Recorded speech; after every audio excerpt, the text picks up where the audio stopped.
कंठे काली महाकाली कालनीरदवर्णिनी कालकंठात्मजाते श्री भद्रकाली नमोस्तुते।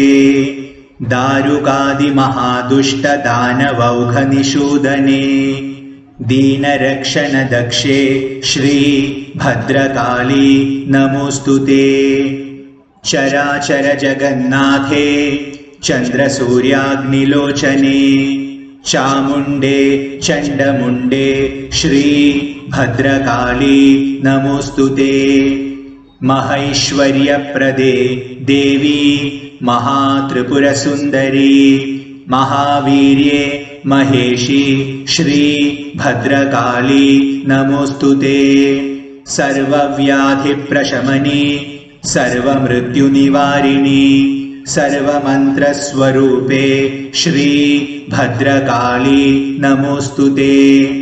पुरुषार्थप्रदे देवी पुण्या पुण्यफलप्रदे परब्रह्मस्वरूपे श्री भद्रकाली नमोस्तुते।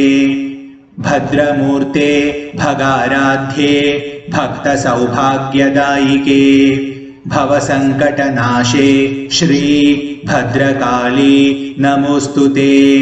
निस्तुले निष्कले नित्ये निरपाये निरामये नित्यशुद्धे निर्मले श्री भद्रकाली नमोस्तुते। पंचमी पंचभूतेशी पंचसंख्योपचारिणी पंचाशत्पीठरूपे श्री भद्रकाली नमोस्तुते। कल्मषारण्यदावाग्ने चिन्मये सन्मये शिवे पद्मनाभाभिवन्द्ये श्री भद्रकाली नमोस्तुते। भद्रकाली पत्तुभक्त्या भद्रालये जपेच्चवम् ओदुवोर्कुं श्रविप्पोर्कुं प्राप्तमां सर्वमङ्गलम्। ओम।